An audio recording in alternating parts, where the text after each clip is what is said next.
बहुत बहुत स्वागत है दोस्तों आप सभी का। आज हम देखने वाले हैं क्लास 9th का साइंस का जो सैंपल क्वेश्चन पेपर आया हुआ है, ठीक है, विद सॉल्यूशन के साथ में हम देखेंगे। और बच्चों मैं आपको सैंपल क्वेश्चन पेपर भी हिंदी और इंग्लिश दोनों ही मीडियम में समझाने वाला हूं। और आपकी जो आंसर की है, ठीक है, देख सकते हैं यहाँ पे हिंदी मीडियम में मैंने बना रखी है और जो ऑफिशियल आई हुई है वो है आपकी इंग्लिश मीडियम में यहाँ पे, ठीक है। तो यानी कि आपका क्वेश्चन पेपर भी हिंदी और इंग्लिश मीडियम में, आपकी आंसर की भी हिंदी और इंग्लिश मीडियम में, दोनों में ही आपको समझाने वाला हूं।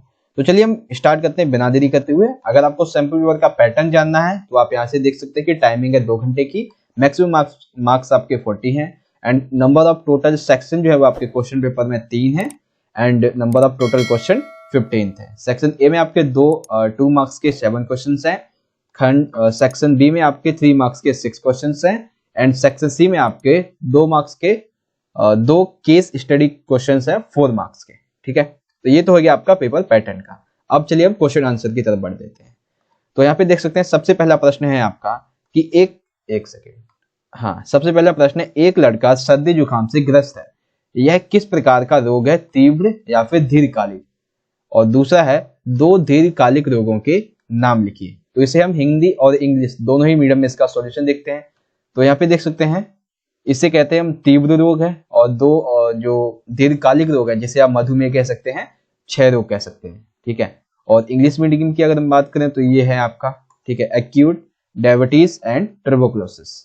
तो ये हो गए आपके क्वेश्चन नंबर फर्स्ट का आंसर। सेकंड देखिए, सेकंड क्वेश्चन है, पृथ्वी ग्रह पर उसके ध्रुवों और विषुववृत्त पर जी का मान किस प्रकार से प्रभावित होता है, ठीक है। तो पृथ्वी ग्रह और ध्रुवों पर और जो विषुववृत्त है यहाँ पे जी का मान किस प्रकार से होता है। तो देखिए, पृथ्वी एक गोला नहीं है, एक दीर्घ वृत्ताव है। ध्रुवों पर जी का मान तुलनात्मक अधिक होता है और पृथ्वी के भूमध्य रेखा पर कम होता है, ठीक है। तो ये चीज आपको समझ में आ गई। और देखिए इंग्लिश में अगर आप चाहें तो यहाँ से पढ़ सकते हैं कि earth is not sphere is ellipsoid value of g comparative more at poles and less on equator of the planet earth. Guys मेरी जो इंग्लिश की प्रोनाउंसिएशन है उसमें थोड़ी सी अगर गलती होती होगी तो उसे क्षमा कीजिएगा। आप यहाँ पे क्वेश्चन आंसर पे ध्यान दीजिए। क्वेश्चन नंबर थर्ड है हमारा। थर्ड में देखिए ऑप्शन दिया गया है। थर्ड में पूछा गया है, यदि आपका भार पृथ्वी की सतह पर 66 एंड 66 एन है तो आपका चंद्रमा पर भार कितना होगा, 1 मार्क्स। सेकंड, चंद्रमा की सतह पर उसका द्रव्यमान बढ़ेगा या फिर घटेगा। तो सबसे पहले इसके हम फर्स्ट क्वेश्चन की बात कर लेते हैं। तो यहाँ पे अगर देखेंगे तो आप पाएंगे तो सबसे पहला है ए का होगा 11 एन गणना। बी है, किसी वस्तु का द्रव्यमान स्थान पर ध्यान दिए बिना स्थिर रहता है, वह बदलेगा नहीं। यानी कि यहाँ पे समझ सकते हैं आप, कैलकुलेशन इज रिक्वायर्ड, यानी कि आपको जो है ये 11n आया कैसे है, आपको जो फॉर्मूला लगाना है वो आप देखेंगे, ठीक है। तो ये है आपका एक जो बी वाला पार्ट था उसका आंसर। देन नेक्स्ट देख लेते हैं आपका अथवा में जो प्रश्न दिया हुआ है, एक गेंद एक इमारत की छत से स्वतंत्र रूप से गिरती है और जमीन पर 2s में गिरती है। जमीन से टकराने पर इसकी गति क्या होगी और इस इमारत की ऊंचाई कितनी होगी, ठीक है। यहाँ पे फॉर्मूला दिया हुआ है इस तरह से जी। तो आंसर देख लेते हैं थर्ड का बी आंसर अथवा में जो दिया हुआ है। तो ये है वी यू प्लस यू पर एंड 20 मीटर से, एंड बी है इस तरह से आपको सही गणना जो है, यानी कि देखिए यहाँ पे क्या है कि बस सीधा आंसर आपको बता दीजिए इसका आंसर ये आएगा, लेकिन आपको सॉल्व करना है कि ये आंसर आएगा किस तरह से, ठीक है। तो ये है एंड ये है। क्वेश्चन नंबर आपका थर्ड कंप्लीट हुआ। फोर्थ देख लेते हैं बच्चों। फोर्थ क्वेश्चन में पूछा गया है, यहाँ पे भी देखिए अथवा में एक प्रश्न और भी है कि अच्छे स्वास्थ्य के लिए व्यक्तिगत स्वच्छता एक आवश्यक शर्त है। बिल्कुल अच्छी बात है। अच्छे स्वास्थ्य के लिए आवश्यक कम से कम 2 शर्तें लिखिए। 2 शर्तें आपको बतानी है अच्छे स्वास्थ्य के लिए। अथवा में है, एक चिकित्सक रोगाग्रस्त व्यक्ति में रोग की पहचान जो है वो कैसे करता है, यानी कि डॉक्टर किसी व्यक्ति में रोग क्या है वो उसकी पहचान कैसे करता है। तो पहले स्वास्थ्य रहने के 2 तरीके देखिए, आर्थिक स्थिरता, सार्वजनिक स्वच्छता आदि, यानी कि और भी कुछ हो सकता है। अब डॉक्टर जो है वो मरीज में रोग की पहचान कैसे करता है, तो चिकित्सक रोग चिन्हों और लक्षणों को देखकर रोगग्रस्त व्यक्तियों का निदान करता है। अब आपको चिन्ह और लक्षण, ठीक है ना, चिन्ह और लक्षण ये किस तरह से वो देखता है, किस तरह से ये ज्ञान करता है कि वो बीमार है या नहीं, ये पॉइंट आपको क्लियर करना है, ठीक है। यहाँ पे जो है वो आपको पॉइंट बता दिया गया, ये पॉइंट इसका हो सकता है। ठीक है, तो फोर्थ का आंसर आपका फर्स्ट ये है, एंड जो ऑप्शन वाला है वो वाला ये हो जाएगा। चलिए क्वेश्चन नंबर देखते हैं। क्वेश्चन नंबर है 5, 6 एंड 7 तीनों प्रश्न एक साथ हम पढ़ते हैं, फिर इसके आंसर समझेंगे। क्वेश्चन नंबर 5 है, दो अपरमाणु कणों के नाम लिखिए, इन कणों पर उपस्थित आवेश भी लिखिए। ठीक है, तो अपरमाणु जो कण है वो कौन कौन से हैं? तो यहाँ पे देखिए सबसे पहला है, एक है प्रोटॉन, न्यूट्रॉन और इलेक्ट्रॉन। अब आपको यहाँ पे क्या करना है कि इसको समझाना है ये है किस तरह से। ठीक है, एक प्रश्न तो हो गया कि नाम लिखना है, इन कणों पर उपस्थित आवेश भी लिखना है, तो आवेश आपको लिखना पड़ेगा इनके अकॉर्डिंग। तो यहाँ पे देखते हैं ये है आपका क्वेश्चन नंबर 5 का आंसर। क्वेश्चन नंबर 6 है आपका, फ्लोरीन की द्रव्यमान संख्या यदि 19 है तथा इसका परमाणु संख्या 9 है, इस तत्व का प्रतीक लिखिए, इसके परमाणु में कितने इलेक्ट्रॉन और न्यूट्रॉन मौजूद हैं। तो आपको पहले एक प्रतीक लिखना है, इलेक्ट्रॉन और न्यूट्रॉन की संख्या लिखनी है। तो प्रतीक है F, इलेक्ट्रॉन है 9 एंड न्यूट्रॉन है 10। ठीक है, प्रतीक F, इलेक्ट्रॉन 9 एंड न्यूट्रॉन 10। ये हो जाएगा आपका क्वेश्चन नंबर 6। क्वेश्चन नंबर 7 देख लेते हैं। अब क्वेश्चन नंबर 7 में पूछा गया है, दो तत्वों x और y के द्वारा दर्शाया गया है, दो तत्वों को x और y के द्वारा यदि दर्शाया गया है जिनकी परमाणु संख्या x is equal to 6 and y is equal to 17 है, तो इन दोनों तत्वों की आपको संयोजकता ज्ञात करनी है। संयोजकता इनकी क्या होगी यदि तत्व 6 और 17 है। तो देखिए x जो है x equal to 4 and 2 and 4, संयोजकता 4, y 2 8 7 संयोजकता, ठीक है, संयोजकता हो जाएगी आपकी 1। तो ये हो गया आपका आंसर। अब देखिए इसको आप जो है वो आगे किस तरह से लिखेंगे, हिंदी मीडियम में, सॉरी इंग्लिश मीडियम में। तो x 2 and 4 valency is 4, y is equal to 2 8 7 valency is equal to first. ठीक है, तो आपका यहाँ पे जो सेक्शन ए है ये आपका यहाँ पे कंप्लीट हो गया, 2 मार्क्स के जो आपके 7 प्रश्न।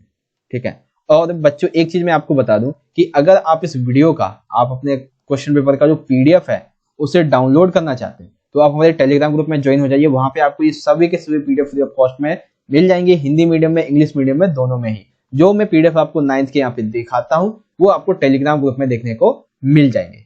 ठीक है बच्चों, चलिए सेक्शन बी अब हम स्टार्ट करते हैं। सेक्शन बी में देखिए यहाँ पे सेक्शन बी जो है इसमें 3 मार्क्स के आपके प्रश्न पूछे गए हैं।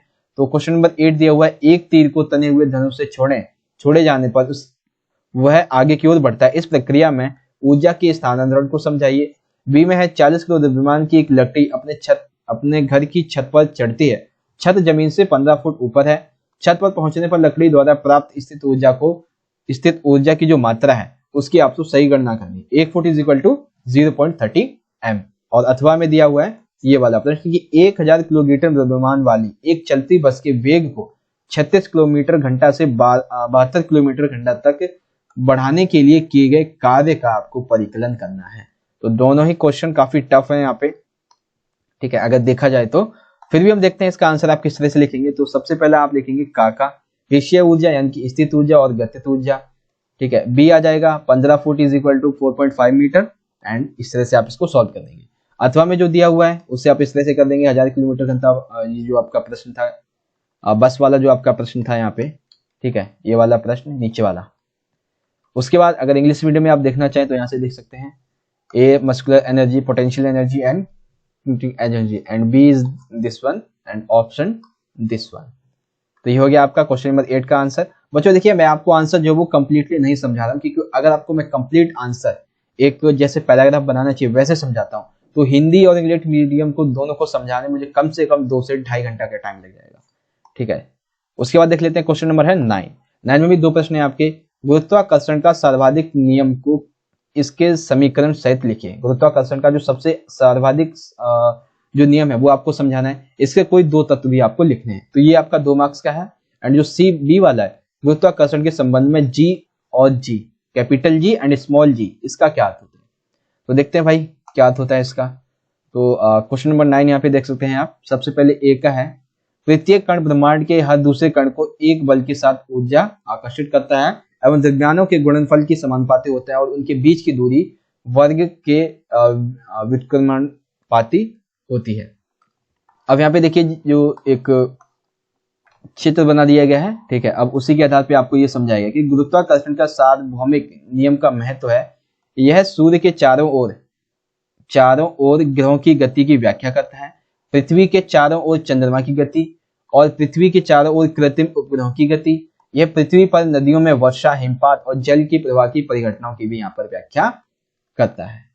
ठीक है, तो ये चीज आपको यहाँ पे समझ में आ गई होगी। अगला देखिए, यहाँ पे है आपका जो इंग्लिश मीडियम में है वो आंसर आप इस तरह से लिखेंगे ए एंड बी आपका यहाँ से है जी यूनिवर्सली। ठीक है, तो हमने 9th का हिंदी मीडियम में नहीं देखा अभी आंसर कहाँ है। 9th का हिंदी मीडियम का आंसर यहाँ पे है बच्चों, देखिए जो कैपिटल है ये सार्वत्रिक गुरुत्व स्थिरांक है और जी का अर्थ होता है गुरुत्वीय त्वरण। ठीक है, तो यहाँ पे आपको ये चीजें समझ में आ गई होंगी। अगला देख लेते हैं क्वेश्चन नंबर 11। क्वेश्चन नंबर 11 नहीं, क्वेश्चन नंबर 10 है अभी हमारा। 10 में पूछा गया है एल्यूमिनियम हाइड्रोक्साइड और सोडियम क्लोराइड का रासायनिक सूत्र आपको लिखना है। निम्नलिखित यौगिकों के नाम लिखिए। ये दो यौगिक दिए हुए हैं, इनके आपको नाम लिखने हैं। तो एक तरफ सूत्र लिखना है और एक तरफ आपको नाम लिखना है। तो नाम की अगर हम बात करें तो एल्यूमिनियम हाइड्रोक्साइड को लिखेंगे AlOH3 और S small n capital ACI। ठीक है, उसके बाद ये दूसरा लिख देंगे।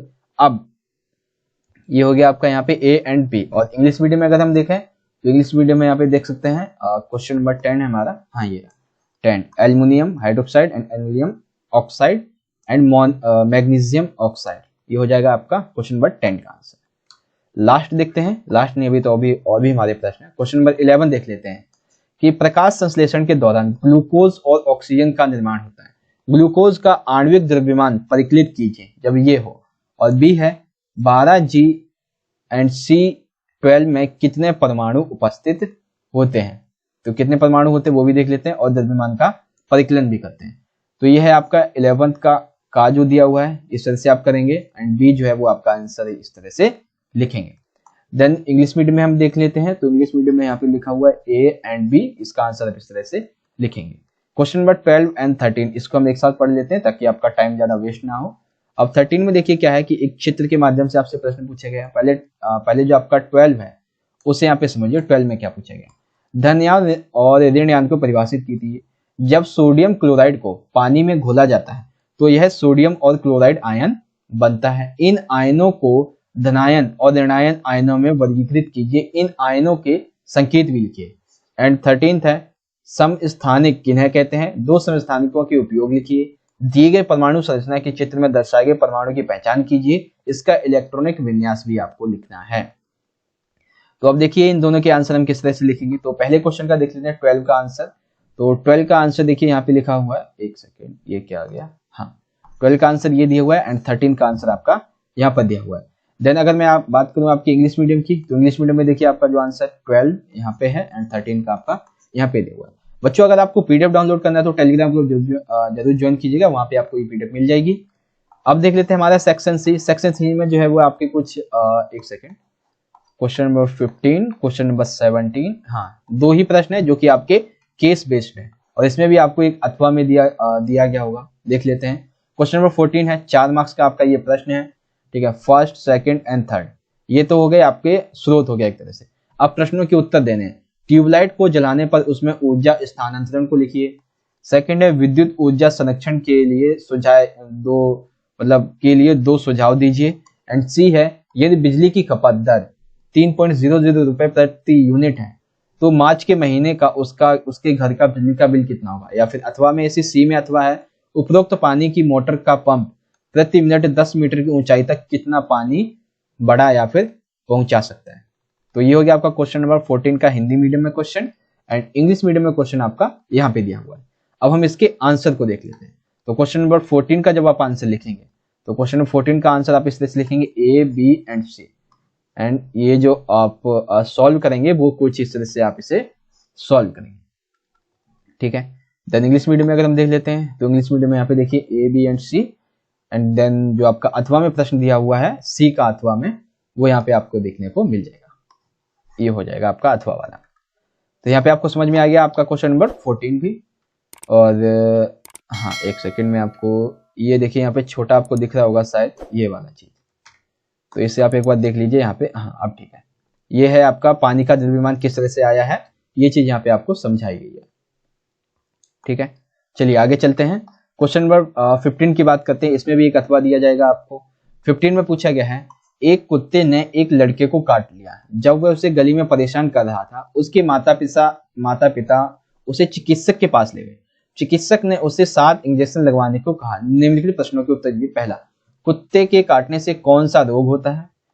यह रोग कौन से संक्रामक कारक से होता है? रोग वाहक किन्हें कहते हैं? रोग वाहकों से मुक्त होने वाले 2 रोगों के नाम लिखिए। चिकित्सक द्वारा लड़के को इंजेक्शन लगवाने को कहा गया था, जो कि एक वैक्सीन है। यह वैक्सीन उस लड़के की जान बचाने में कैसे मदद करेगी? अथवा में रोगों का निवारण उसके उपचार से बेहतर होता है। यह कथन, इस कथन की आपको पुष्टि करनी है। तो बेसिकली देखा जाए तो ये आपका क्वेश्चन हो गया 15 का, एंड यहाँ पे ये है आपका इंग्लिश में क्वेश्चन। तो अब हम इसे सॉल्व करते हैं आपके जो मार्किंग स्कीम है उसके अकॉर्डिंग। पहले हिंदी मीडियम में, देन हम देखेंगे इंग्लिश। तो क्वेश्चन नंबर 14 का यहाँ पे देख लिया था आपने, और क्वेश्चन नंबर 15 का देखते हैं। 1 मिनट, इसको मैं पहले थोड़ा सा बड़ा कर दूं। 160 नहीं, इसको करते हैं 158। ठीक है, अब ठीक है। तो 15 का देख लेते हैं। पहले तो किस वायरस के कारण होता है? तो ये होता है रेबीज के कारण। ठीक है, बी एंड सी, एंड अथवा में जो दिया हुआ है वो यहाँ पे आप देख सकते हैं। और उसके बाद जो है वो आपका इंग्लिश मीडियम में हम देखते हैं। तो इंग्लिश मीडियम में आपका आंसर जो है वो, हाँ ये रहा, यहाँ पे देख सकते हैं आप। ठीक है, rabies vectors of living organisation that one, and vaccine is biological substance designed to protect a human from infection caused by bacteria and virus. And अथवा में दिया हुआ है ये वाला प्रश्न। तो एक बार मैं आपको sample question paper Hindi medium में भी, इंग्लिश मीडियम में भी, और जो आपकी मार्किंग स्कीम है वो भी आपको एक बार दिखा देता हूँ। तो क्वेश्चन पेपर आप यहाँ से दोबारा से देख सकते हैं। ये यहाँ से आपका क्वेश्चन पेपर स्टार्ट हो गया है। ज्यादा टाइम नहीं लूंगा आपका। और आपको बच्चों अगर पीडीएफ डाउनलोड करनी है तो आप हमारे टेलीग्राम ग्रुप में ज्वाइन हो जाइएगा। इन तीनों की ही पीडीएफ आपको वहां पर देखने को मिल जाएगी। ठीक है, तो यहाँ पे हम अपनी वीडियो को खत्म करते हैं। और आपको पीडीएफ डाउनलोड करनी है तो मैं कह रहा हूँ कि आपसे जाके टेलीग्राम ग्रुप में जरूर ज्वाइन होइए, क्योंकि वहीं पर आपको जो पीडीएफ है वो देखने को सारी की सारी मिलने वाली है। तो ये हो गया आपका यहाँ पर सैंपल क्वेश्चन पेपर एंड। और आपके मैं आंसर की बात करूँ तो ये आपकी ये है, यहाँ पर इंग्लिश में आंसर की दी हुई है। ठीक है, और वैसे आपको दिखा के टाइम वेस्ट करने का फायदा तो है नहीं, क्योंकि आप तो डाउनलोड कर ही लेंगे। ठीक है, तो यहाँ पे वीडियो को एंड करते हैं। दोस्तों, अगर आपने अभी तक चैनल को सब्सक्राइब नहीं किया है तो उस रेड बटन पे क्लिक करके चैनल को सब्सक्राइब कर लीजिएगा। और सब्सक्राइब करने के बाद इस बेल नोटिफिकेशन को ऑल पर सेट कर दीजिएगा, ताकि आने वाले सभी वीडियो के नोटिफिकेशन आप तक पहुंच सके। और बच्चों, चैनल का जो प्लेलिस्ट सेक्शन है यहाँ पे जरूर चेक कीजिएगा। अगर आपको क्लास 9 के सभी question, sample question paper with solution में आपको देखने हैं तो यहाँ से देख सकते हैं। ठीक है, और इस वीडियो को अपने दोस्तों के साथ भी शेयर कीजिएगा। मिलेंगे नेक्स्ट वीडियो में, तब तक के लिए आप पढ़ते रहिए और अपना ख्याल रखिए। धन्यवाद। जय हिंद, वंदे मातरम।